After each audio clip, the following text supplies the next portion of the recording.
everyone. Thank you for tuning in to this edition of the Boerne Brew. I'm the host of today's show. My name's Kerry Barboza. I'm the sports editor of the Boerne Star newspaper, and I'm sitting in the Boerne Radio Studios in the Richter building here with Roland J. Ruiz. Roland is the public address announcer at the Spurs and Missions home games, and today's he is our studio engineer, and Roland and I are joined in the studio by today's guest, Boerne High girls head basketball coach Amy Ruede. Coach Ruede, thank you for being a part of the show. Thanks for inviting me out. Glad to be here. Well, you've been on the show before. It's been a while, so we thought we'd have you back and talk about, well, a lot of different things we'll talk about. One thing we'll talk about is the San Antonio Sports All-Star Game. You were part of that this past Sunday. What was that like? Because you got to do color commentary, so do Roland and I need to be worried about losing our jobs now? I don't think so. I doubt it. No, it was a lot of fun moving from the coaching side to the opposite side, where you're just getting to be all positive instead of having to break stuff down and be, a little stressed. What was that like? Were you nervous going in, or how did the game go? You said it took a while to just kind of get the timing down but how was it overall for you? Were you nervous at all? I was very nervous at the beginning. Were you? Just because I had never done it before. Didn't really know what I was supposed to say. Right. Wanted to add some kind of fun stuff. You want to add fun stuff. And just to get the timing down with Hector and then just start talking about basketball. That was fun. And it was kind of funny at the end, and it was a close game. And I asked him, who would you give the ball to right here? And he's like, why are you asking me? I should be asking you. Yeah, so that was fun. Yeah, and you worked with Hector Ledesma, and I've known Hector a while. And the funny thing about Hector, I met him in 2007 at the state softball tournament when Boerne High girls won it. Oh, okay. So I've known Hector a while, but we didn't know each other then. We just kind of met, and then I didn't see him for a long time. But so as far as the All-Star Game, the last 3 years it's been at Northside Gym, but San Antonio Sports has hosted it for a while. I mean, it's been a game, but it was played at other gyms, right? It was played like at Trinity and other places. I didn't think they had done it before. Had they done it before at other places? I didn't know that. Yeah, I don't know if it was called that. I'm not sure if it was called that, but I knew there were All-Star games, but I don't know if it was the same affiliation. But I know this was the third year that KSAT had it, and then there was a third year at the KSAT 12, but covered it, and it was at Northside Gym. But you were part of it the last 2 years as a coach, and you were actually part of a trivia question during the game, right? And it was which coach is undefeated? Right. Because you were 2-0 in the All-Star game? Yes. So, but there was like a trick question because it was multiple it was multiple choice. Yeah. And Cody Cowgill and I both, he's the coach at Brennan, boys coach at Brennan, he and I are both undefeated in the All-Star games. So it was. I'm over there doing the big A with my hands, and I was wrong. I was wrong. I saw you at the tennis tournament the other day, district tennis tournament, and you said you had a different approach between your first time coaching it and the second time. And you said second time it was more about just having fun, I guess. So tell us the difference in the approach, and why did you make that adjustment?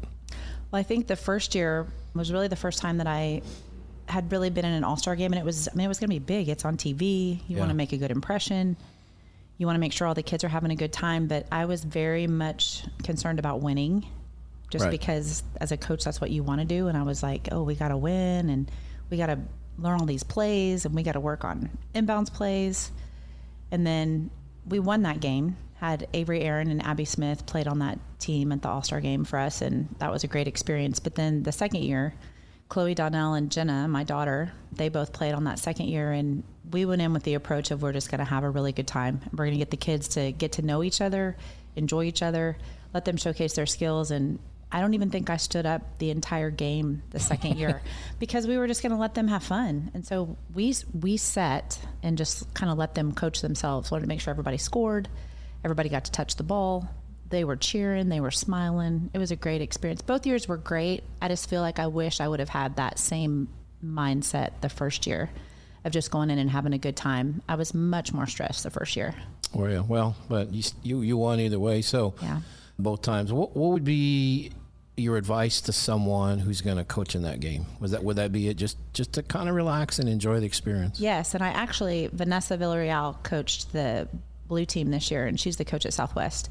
And she and I talked in the fall. We scrimmaged at Southwest, and she asked me about it, and that was my advice to her was, you just need to have a good time. You need to make sure the kids are all having fun. They're all going to touch the ball. Don't stress about it. Like, get your rotation down, sub the kids in, and then just let them have a good time. Cheer them on, smile, laugh, high-five them, all those things. Don't stress about the little stuff because it doesn't matter. Well, one thing that's different about this game is it uses a shot clock. And isn't that coming? I hope, personally, this is Amy Ruede, not Boerne ISD speaking, but I hope that the shot clock comes just because it's going to simulate more college style, but also I think it makes the game more exciting. You can't stall for the last 4 minutes if you have a 10-point lead or whatever. Exactly. And that was kind of what happened in that All-Star game yesterday. There was like a minute 20 and it was a 2-point game. And we talked about that. Like, they can't hold the ball. You're going to have to actually try to score. Right. So I think it makes it more exciting. I want to go to a shot clock. I think the money issue with small schools and having to hire somebody and all the equipment, I think that's kind of a hindrance, but I'm hoping we get one. Yeah, because you have to have somebody separate. Run it. Yeah, and that's how they do it. Like them. at Spurs games, I believe they have someone that's all they do is the 24-second clock or in the NBA. But this is, I think, a 30-second clock. Yes, 30-second shot clock. In high school. So, yeah, and you mentioned, and I've talked to Stan about it. I think he said that the smaller schools would be exempt, like 1A through 3A or I don't know, something like that. But he felt like it was a matter of time before it was going to happen. I don't know where it is as far as, being the rule or whatever. But, yeah, I think it'll change the game. What's going to be the biggest change other than you can't stall? Is that going to change a whole lot of how you coach? I don't think so, just because we like to get out and run. We like to score quick anyway. We like to press. I think more teams will press just to try to take time off the clock. Then you're going to be causing teams to have to score quicker in the half court if it takes them a while to break a press. So I think more teams might go to a pressing style just to try to take time off. But I just think it'll make it more exciting. I also think we need to add the timeout that advances the ball at the end of the game. I think that is. So like mid-court or something? Yeah. Like because NBA then at the end of the does it. game, you have the opportunity to score. And especially in girls basketball, it's hard to get the ball up the floor and advance it. But With a football pass, that is tough. So I think that's another thing that would make it exciting. I don't see that happening anytime soon, but I think that would be another nice adjustment. That is Amy Ruede joining us. She is the head girls basketball coach at Boerne High School. She was a part of the San Antonio Sports All-Star Game. She worked with Hector Ledesma on the broadcast girls 1A through 5A. So why did they switch that? Because it had been 1A through 4A, and then it was 5A and 6A were separate. Why did they put 1A with 5A now? Why did they drop 5A down? I don't know if there were just so many nominations by coaches for 6A players.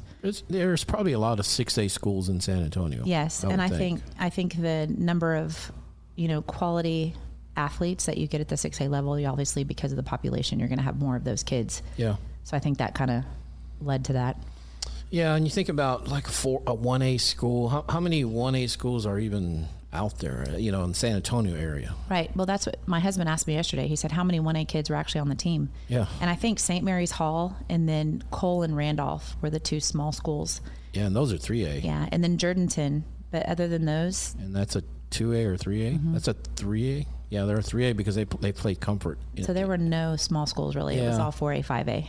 Yeah, and you'd have to go kind of way out. I mean, the one girl you mentioned, St. Mary's Hall, that's a private school. And I think that was a bigger of the private schools. I think they're in like a Geneva size type thing or whatever. So let's talk about the game. You mentioned last year or 2 years ago you had Avery Aaron, Abby Smith, and then last year you had Jenna and Chloe. And then you had a Geneva girl, Megan Rival. Yeah. So how are those girls doing? Because I know they're all playing in college, just about. I know Avery's a big D1. She's done well. And I know Avery's team played Chloe's team. They did. In college this year, and y'all had a watch party. We did. In Georgetown in our tournament. We had a watch party in the lobby. It was fun.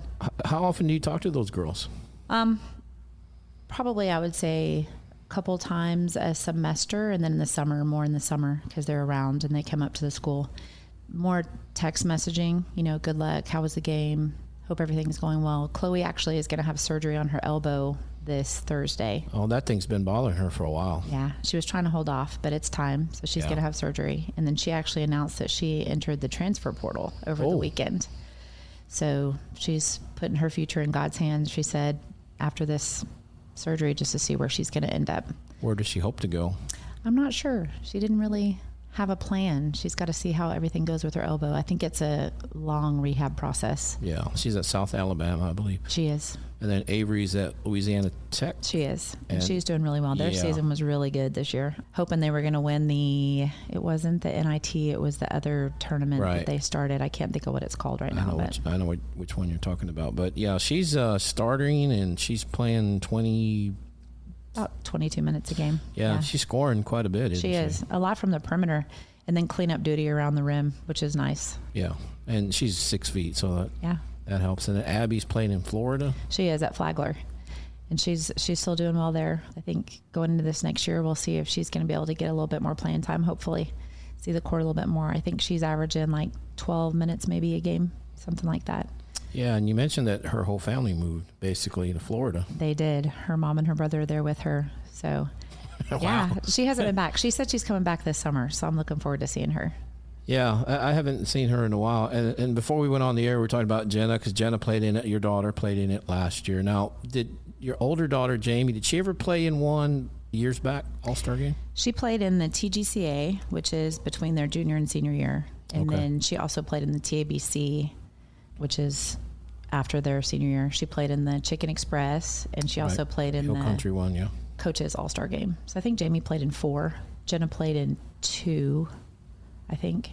And were any in San Antonio? The TABC one is with our coaches clinic every year. It was at Paul Taylor, and I got to coach Jamie in that one. And she played at Trinity for a year, and now she's at A&M. But she set a record at Trinity. I think it was made threes in a game. It was made threes. And I want to say it was 8. Don't quote me on that. I was thinking 7, but it was right around there, 7 or 8. So I assume she still has the score. She record. does. It hasn't been broken yet. I thought it was going to this year. They have a really good shooter, and I thought it was going to go down, but she still holds it right now. And she's at A&M, and didn't she work football games now? Well, Jamie actually has kind of switched, and she's videoing for the football team now. So she's been in football practices this spring. She'll be at the spring game on Saturday. She's having a good time doing that. Well, she went from one maroon school to another. A lot bigger one. Yeah, a lot bigger. This one's in her blood, though. Yeah, Mom and Dad went there. Isn't that where Mom and Dad met? Oh, yeah. Yeah. So the apple didn't fall far from the tree on that one. And then Jenna's going to get in there, hopefully, and are they going to be roommates? Oh, no. No? Better not. Oh, no. Better they not. Yeah. No, they love each other, but no. Right. Yeah, I know. I have 2 sisters, so I know how that goes. But that is Amy Ruede joining us here on the Boerne Brew. I'm the host of today's show. I'm the sports editor of the Boerne Star. My name's Kerry Barboza, and Coach Ruede coached the All-Star game. She did color commentary. And let's talk about the 2025-26 season in a very tough district. You had some really good teams in there. Piper, of course, Wagner was number 1 most of the year. They made it, 3 or 4 rounds. And so you were been a playoff team the last 2 years in that district. And that pesky Cedar Park, just 2 years in a row. Yeah. Got you in that first round. Oh, yeah. And the thing is, both games you were right there. It came down like the last shot of the game. Yes. Both times. Very frustrating, obviously. A little bit of a sore subject. First year they hit a buzzer beater, really. And it was almost like half court. Yeah, it was heartbreaking. Yeah, it was a luck shot. It was luck. We were not expected to win that game. They actually were supposed to win that game, and the fact that we had an opportunity, and I'm just going to say this now, I can say it now. We had the ball on the sideline to run a play to score, and they had a delay of game call because they didn't have a timeout, and I think their coach planned that delay of game so they could see, we didn't have a timeout. Did the delay of game. They knew what we were going to run at that point. I couldn't call another timeout. That was a backbreaker. But regardless, we lost that game. And then, second time around, we went down. I think we were down 8-0 or something at the beginning. Ironically, that was at Northside Gym. Yes. Or the All-Star game. Bring back bad memories when you walked in the building? No, not really. I feel like we should have won that game against Cedar Park, but I think our youth got us. We only scored free throws in the second half. We made 11 free throws and didn't score a single field goal. And it's going to be very difficult to win in that situation. Had some silly fouls, but I think that game is going to make us a lot better this next year just because of our youth. Yeah, and you mentioned youth. You have a freshman that was the district newcomer of the year, Sutherland. Just a freshman, but, she's going to play somewhere if she wants. She's really good. Oh, yeah. And I think trying to build everything around her, she was running the point, but we also need her to score. Just had a lot of different kind of moving parts with her, and just her getting more and more experience. is going to help us in the future. Excited about her. You know, she's all state for TGCA, so that's great. Yeah, great foundation with the experience those girls got. And so next 2 years are going to be in a new district. That's going to have the two Boerne ISD schools, Boerne High, Boerne Champion, Alamo Heights, John Jay, Harlandale, McCullum, Great Hearts. Do they play basketball? I don't think they do. I don't think they have a team. That's what we have been told. Yeah, I know they have soccer and a few things, but I heard they were trying to get out of the districts. I don't know if that's true. I think they appealed to UIL, but I don't know the outcome of that appeal. Yeah. So what do you think of the new district? It's a lot different looking than the one you were previously in the last 2 years. I think the last 2 years was one of the toughest top to bottom that Boerne ISD schools have ever been in, I think. Well, I mean, the past 2 years, it's been a gauntlet every game. You have to be ready every night because somebody can beat somebody else. We were lucky. We had really, really good runs. You know, this year finishing second to Wagner. Right. We were able to beat Piper and had to beat them in overtime over at their place. And then Tybee was tough at home. And then going over there, they had some kids that didn't get to play the night we played over there. So I think, you know, we had some kind of things fall for us that were really good. This next year, I think it's going to be not as tough. You know, I think the competition will not be as top to bottom. Yeah. So I think we're going to have some opportunities to go in and get some kids that maybe don't get to play a lot, some playing time, so that helps you, you know, in playoff situations down the road. So I think that's going to be good. But I'm excited to change the district. I'm excited to maybe not have such a tough district, but I think there's still going to be some teams. You know, MacArthur was really good this year. Right. They had a couple kids yesterday in the All-Star game that just dominated. And obviously they're seniors, but I think they have a solid program. McCollum, Coach Lopez always does a good job there. And they had some girls in the All-Star game. They had 3 kids that played. Yeah. So I think, I mean, we're going to be going up against good competition, but I think then we'll have some opportunities to kind of rest some of our starters and kind of let them heal up a little bit instead of just pounding on them game after game after game. Yeah, and you mentioned Kerrville. Didn't they do the best of all the playoff teams in basketball? And they did. Yeah. They went to the regional final. It helps when you have a 6'2" girl, though. But they had 2. Yeah. 2 6'2" kids, yeah. So she did a really good job with them. Yeah. And as far as the All-Star game, the last Groa girl, I believe, I thought there were so many similarities between you and Coach Groa because she coached her daughters, and she had 2, right? 2 daughters. And you had 2 daughters that you coached, and y'all met 4 times in a row in the regional championship, I believe. We did. And you beat them 3. We won't talk about that one because that should have been a foul or something on that. But I heard she's retiring. She had told me when we split districts that when her daughter Rylan finished, she was going to be following her across the stage out the door. Oh, wow. So she kind of, I think, knew that once Rylan finished that she was going to be done. So that really wasn't a surprise to me. She's going to have some big shoes to fill over in Fredericksburg. Yeah, she did great with them. And then this year they made it to the state finals, right? They did. Yeah. Ran into a tough Lincoln team, but I didn't think they would do as well this year. She graduated a lot last year, but she did a really good job with those kids. She's a good coach. I have a lot of respect for her. And y'all were rivals, and that was, to me, Boerne's best rivalry. When y'all were 4A, I thought that Fredericksburg rivalry was the best because y'all were so good. Both of you guys were so good, but did it ever get personal, or was it just about the basketball and you just respected each other off the court and all that? Well, I think as competitors, you kind of take stuff personal. Sure. And so I'm sure both sides, there was a little bit of chippiness at points, you know, and I think that neither of us would change it, though. Coach Leach and I would always talk, you know, in the fall, and he'd say the only day that matters is that February, whatever, when you guys meet down in Kingsville. He's like, Coach, that's the game you got to be focused on. All this other stuff, you know, we lost at Davenport when Avery Aaron was hurt 1 year. Coach, that game doesn't matter. We got to be focused on that one in February. So I think just that rivalry really made both of our school, like, energizes your school, energizes your program. It was awesome. Yeah, and the thing that I didn't like about you guys playing them in the regional championship is that it was in Kingsville because there's 100 people. Right. If it's in San Antonio or wherever, neutral site, Kerrville, it'd be sold out. Oh, yeah. It would have been a great environment for the kids, for sure. It would have been crazy, but, you know, that didn't happen. So now they kind of did away with regional tournaments, but aren't they trying to do a regional semifinal site now where all the teams go to play their regional semifinals? Yeah. Basically. Yeah. And I think maybe not just so that it's a regional semifinal site, but moving those games to that weekend before kind of lets teams that make the state final have better preparation time. Yeah. But also having the state site I think that helps UIL too. They can get people to those places. They can make sure everything's organized. Coaches aren't scrambling, trying to find a site. And especially since the boys are still playing, you have state semifinal games that are being played at 1A, 2A venues. Right. And those kids that make it that far, they need to be playing in a big venue. It needs to be a big deal for those kids because that's a big deal. Yeah, I agree with that. But as far as the district, the new look district, John Jay, Harlandale, South Sands in that district as well. But I think Boerne High, Boerne Champion, I think Alamo Heights, I think every sport, one of those three will win a district championship or at least have a chance to. I think so too. And I think it'll be fun. I think it'll up the rivalry between Boerne and Champion, especially in girls basketball, because we'll be competing for that title. Yeah. And it'll be fun. And you mentioned Champion, they're getting a new coach. It's supposed to be announced next week, I believe, at the school board meeting. So that'll be interesting. Yeah. Well, it'll be the fourth, coach that I've worked with at Champion. So it'll be interesting to see. And they've all been different, all had different styles, all had different personalities. I think it'll be good. Yeah. So it was Jonathan Tate, Marsha Hammond, Jason Sanders. And they're definitely the fourth one. But yeah, so you're one of the longest tenured coaches. Don't say that. Don't say that. Sorry.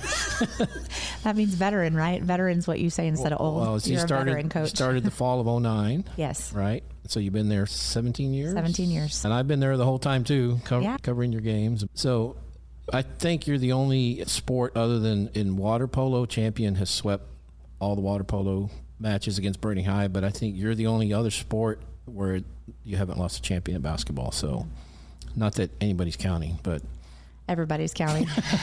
Everybody is. Well, when it's the two Boerne schools, they count. Because I know one of your coaches, he has it on his phone. Oh, yeah. Who won. Yeah. Who won that particular I think rivalry. on the whiteboards in some classrooms, too. Yeah, maybe. yeah. So it's kind of a big deal. But one thing, when I go to your games, your biggest fan is always there, and that's your mom. Oh, yeah. And she sits behind basically the scorer's table.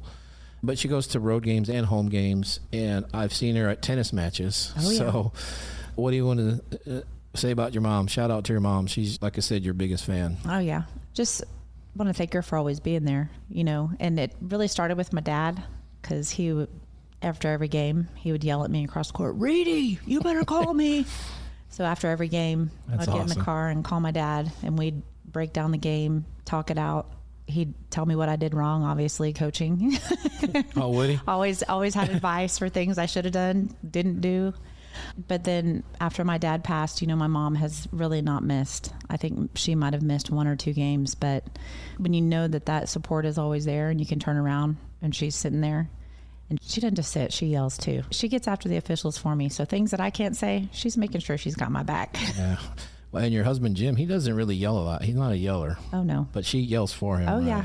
She takes care of that. And I thought one thing was funny is that your dad would read the Boerne Star in the article I would write, and he would ask you, "Did you really say that?" Yes. Didn't he? Oh, yeah. Yep. He was always coaching me up. Yeah. Well, I was just writing what you said, so. Are you sure? I think none of that so. was ever changed? I don't know. I might have taken some editorial license, but I don't know about that. But real quick, we're starting to wind down. We want to thank you for your time, but you are the assistant tennis coach as well. Mainly your time is in the fall, but you do some spring work, and I saw you at the district tennis tournament, like I said, and you have several guys going to the regional tournament that's coming up this coming weekend, and you have a couple chances at some state medals. It's exciting. Yeah. And I think just knowing that, obviously is bringing more energy to the tennis courts, but Aiden coming back for his senior year and his brother Gavin, they're just phenomenal tennis players, and that has really kind of elevated the level of our program. And it's going to be exciting to see what happens over the next few weeks. Yeah. Just need to take care of business this week in Corpus. Are you going down to the regional tournament? Yes, sir. I'll be there. Yeah. So, they're all good, but Aiden's really got a shot to win the whole thing. He does. Yeah. He's that good. That's why he came back. He wanted that state championship. So. Yeah. Wish him luck with that. So last question for you. I know you were at Reagan before. You coached with Summer Galt, Terry's wife, and Terry's moved on to Northeast ISD, but at Boerne since 2009. And I think I've asked you this before, but how much longer do you see yourself going? Because your daughters are gone. Mm-hmm. So it's not about coaching them anymore. So you coach them in other areas of life, but not on the court. What's your approach to it? Is it just year by year, or what's your approach? I think year by year. As long as I'm still loving it and I get excited about coming to work and coaching the kids, I'm going to keep going. when I dread going to school and I dread being on the court, which I don't think I'll ever dread being on the court, but right now I'm just really enjoying coaching basketball. And it's less stressful because I don't take it home with me. There's not that constant talk about it. So it's kind of alleviated that stress, but I'll keep going until I'm not having fun anymore. You still having a lot of fun? Is it still the same from like when you first started? Oh, yeah. I get fired up. I just love basketball. Love to be around the sport. Love to be around the kids. Yeah, and you like to say, let's go. A lot. That's awesome, though. All right, so Coach Ruede, I know you got your summer camp coming up, and then you start in the fall in the new district, so excited? I'm really excited. I kind of go into a depression from like February until we start, and especially when college basketball ends. Because I really don't like to watch the Spurs. Sorry, Roland.